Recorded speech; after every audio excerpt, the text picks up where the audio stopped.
The first unit which will be covering is fifth chapter, which talks about Jnana Karma Sannyas, or have we covered it yesterday? No, it was yesterday. Okay, so this fifth unit says that work allotted to you must be done with no expectation as you are born for the same. Now this has got a direct context of, I don't know whether it is by choice or maybe whether it is by accident which happens to you, but then spiritually or with some kind of sciences, it says that you are here, you are born on this earth for a purpose. Everybody, irrespective of whether he is educated or uneducated, but when everybody takes birth on this earth, God has sent you for some purpose, for some kind of meaning. It is expected that you will be doing some kind of work for the benefit of yourself, of course, first, and then maybe for the society. So in short, when you take a birth, there is an intention of giving you or sending you on this birth. From that reference, you are born for some kind of work which is allotted to you. And as I said right at the start, it may be you decide to do it, or it may be it happens by accident. Again, here I would like to quote my own example, where I have been giving you my own example very often. When I did my engineering, I told you that I took more years than what a normal student would require to do the engineering, that is 4 years. So I took slightly more. I was having a lot of backlog, so finally I cleared it. But then I never knew that I was supposed to become an engineer. For a very simple reason, I am talking about the case when it was 1985. How many years before? Almost 37 years before. When the societal condition was such that if a couple is having 2 kids, that was a societal norm at that time. The government used to say, "Hum do, hamare do." That was a caption which government used to have. So according to that, if you see your parents, most of you may be belonging to slightly later than that. But earlier, if you see your parents, they might be having only 2 children. That was a trend in the society as far as our country is concerned. So if you see 2 generations before, it means if we talk about your grandfathers or grandmothers, they might be having many number of brothers and sisters. Like take my own example, I have 5 maushis and 5 mamas. That means my grandfather from my mother's side, he had got 5 sons and 5 daughters.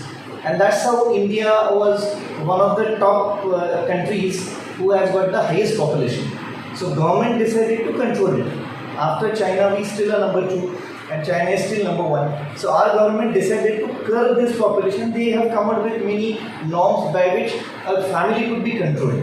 So still government came up with a scheme, and there used to be big hoardings, "Hum do, hamare do," where there used to be a square, 2 corners used to be couple and 2 corners used to be children. So my parents belonged to that era, which was "Hum do, hamare do" kind of societal norms. So my parents had both sons, as me and my younger brother, and the societal norm was another extended in that year was, or maybe during that time, was 1 son or 1 daughter, whosoever, one should become an engineer and another should become a doctor. And only then the family is done away with all what they are supposed to do on this earth. Means their life is contented, they have achieved all they wanted to achieve in their life. So according to that rule, since the rule of government was followed, "Hum do, hamare do," 1 son was made to become an engineer and another son was made to become a doctor. I being an elder and good in studies in mathematics and science, so I took 12 science. So only option available for me was engineering, because biology I was hating like anything. 11th standard when I went to biology lab for the first time, they directly handed over a cockroach in my hand to cut it, and that day I ran away out of biology lab. I am never admitted. So medical was not an option for me, obviously. So I was supposed to go to engineering. You will be surprised to know that time the children of my age, my kind of belonging to my class, they were not knowing, rather I was not knowing, after 12th science there is engineering. So my father came to Pune. That time there was no online, there was no internet. So he came to Pune, he got a physical printed form from COET, he filled in the form, then there were rounds of admissions as you got for the MBA admissions, and I got into COET. Yesterday I talked about applied mechanics. It was a very horrible subject. I cleared in 7th attempt, N3.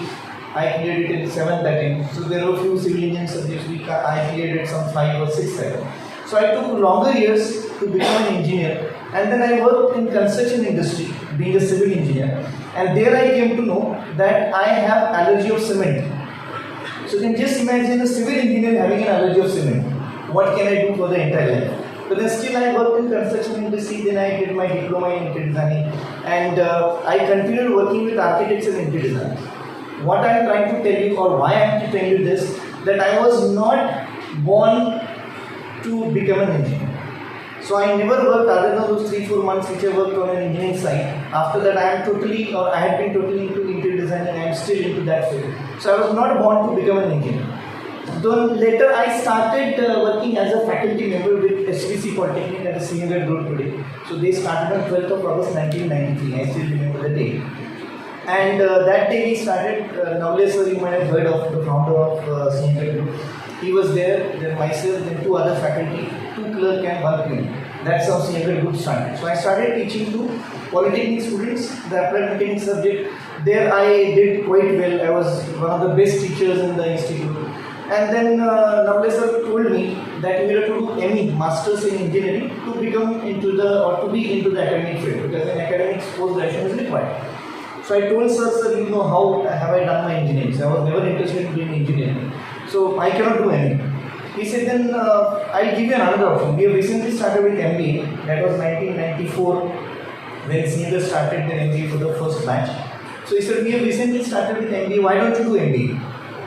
And that's how I did MBA from the second batch of senior 95-97. I personally have not planned anything to go into the area of management. But I was supposed to be born to do some work in the field of HR, and I've done tremendous work. I won't be, sounding my own trumpet, but then I've done a lot of work in HR. I'm known for certain areas in HR, specifically psychometric testing, and of course Bhagavad Gita. So Bhagavad Gita and engineering has got no connection directly that way, if we see, other than 8 units which is likely to come. So point here is the summing up of whatever I am saying, whatever I have seen, that everybody is born for some work which that person is supposed to do, which work is allotted to that person when he is on this earth. Now you may not be counting on that, you may not be able to know what for you are born, but in whatever work you are doing, you are born for that. That is indirectly, I would say, you can call it as spiritually. Some people who don't believe in spiritual things, still you are here for a purpose. And that purpose may be working for your own company, that purpose may be working from some another company, but then doing your own job, whatever work is allotted, you are born for that. It has got direct connection with what specialization do you select. Now when you are born, do you know where you are likely to go? Arts, commerce, science? No. There is one technique called as DMIT. I don't know whether you have heard of it or not. Give a search on Google. DMIT. So DMIT technique can tell you what you will do in your life. Right from which education you will take, which is the area where you will excel, which degrees you should take, and your nature, then your kind of field which you will be selecting in your entire life. That is possible. And there it proves that you are born for doing some kind of work. Because the child is born and you can do DMIT within first 10 days the child is born. And that will tell you what the child is going to do in the entire life. This is not spiritual science, this is normal science, which is combined with electronics, and they take the impressions of the palm and they will tell you what you are going to excel in the entire life. Go for DMIT, there are people in Pune who even you can do it even now. There is no harm doing it late. But you will come to know exactly in which area you are going to flourish. Right? So point is, you are born to do some kind of allotted work, even if you do not know in which area you are going to, but then wherever you will be going, you will have to do the work what is allotted to you. And that is what is said in 5th chapter. It further says the most important word in this entire chapter is be accountable. Now accountable word which we very often use in our management, and accountability means taking the full and final responsibility on you. So if something wrong happens, if you are supposed to do that, you should not be pointing out the fingers at others or somebody else. I couldn't do it because he has not provided me the full data. I couldn't do it because it was his work. I couldn't do it because somebody else was supposed to do it.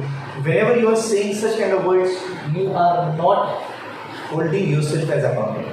accountability is total, full responsibility on you for whatever work is allotted. It may be at a lower level, it may be at a higher level. The more you go on the higher level, accountability increases. Very often you will have such comments amongst your colleagues. वो general manager करते क्या हैं, दिन भर तो cabin में बैठे रहते हैं, AC केबिन में.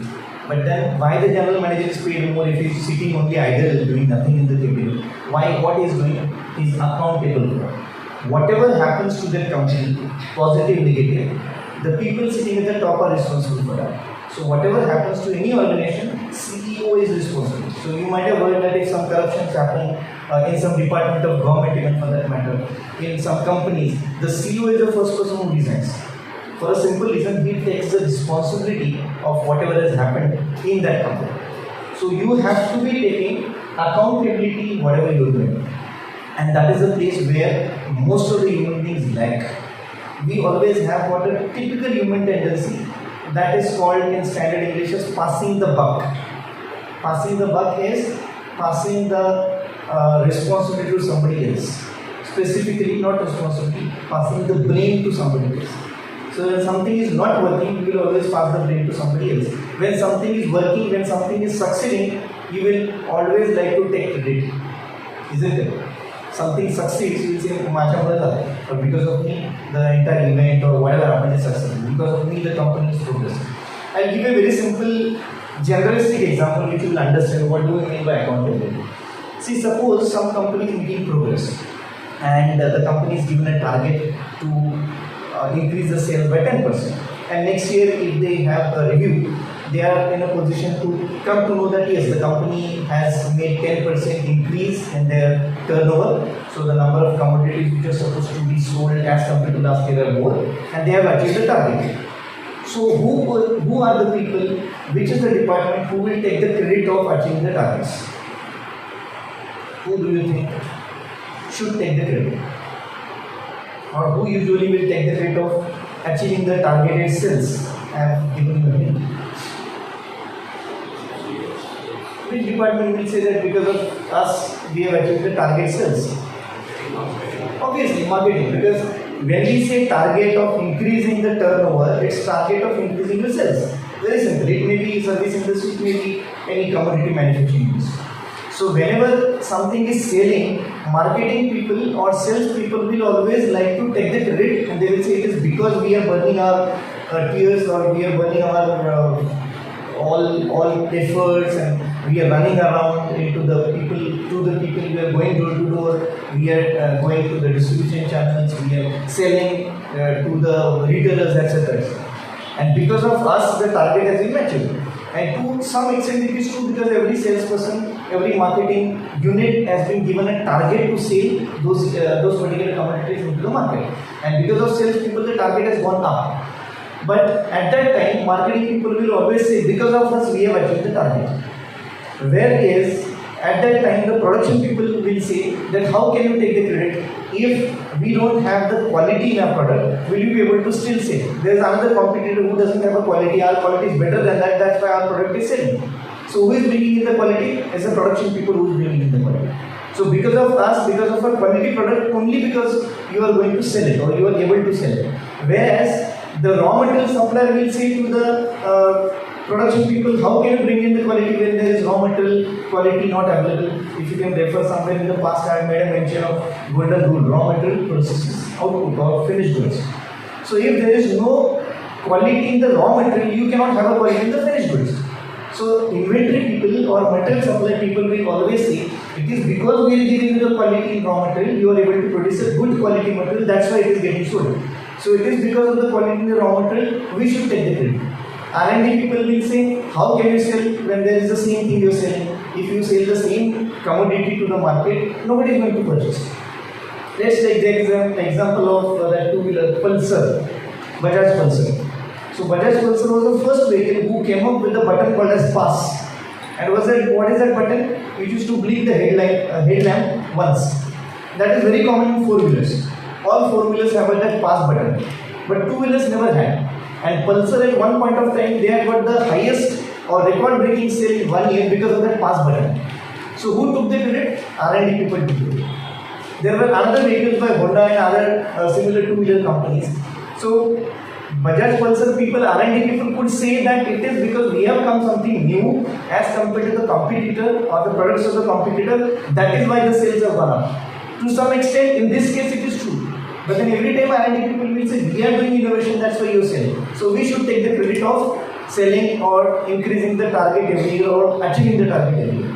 Whereas finance people, they will say it is because we are paying to the vendors properly, raw material suppliers properly.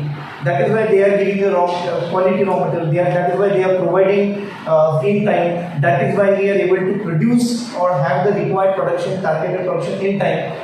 So the credit should go to the finance people. And last but not the least, HR people will say if the people don't work, how will succeed? Even if it is marketing, sales, production, R&D, supply chain, MIS. So they will always would like to take the credit. So the question remains, who should take the credit? Answer is not available. Because of whom the product is getting sold, it is really difficult to mention. Coming back to this point, how people are accountable and how people try to avoid accountability, the same thing, same case reverses.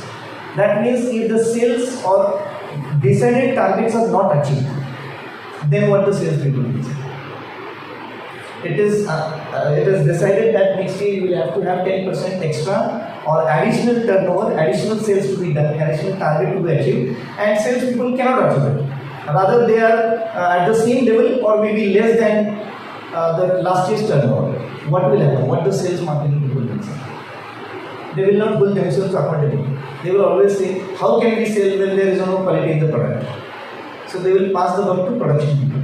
Production people will say, how can we have finished good quality when there is no quality in the raw material? So raw material people are responsible.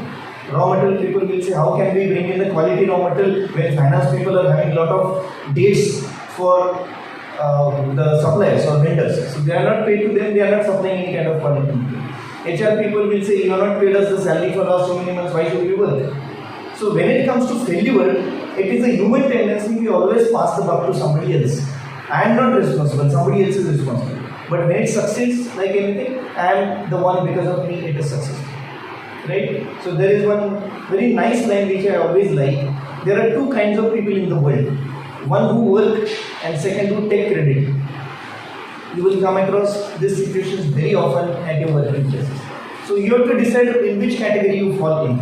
You should always fall into the first category because you are allotted certain work, do it with dedication, reference to chapter number 2, and then you are born for the same. Be accountable for that. Develop the right attitude. Why accountability avoiding happens? Because you don't have a right attitude.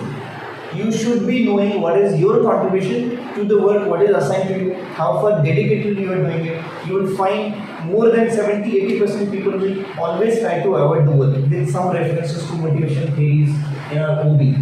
So develop the right attitude towards work, because if you think of the fruits, you may lose concentration and do away with the quality. Unit number or chapter number 2 was talking about Karmanyevadikaras. So you have to do your work dedicatedly and salary will come to you.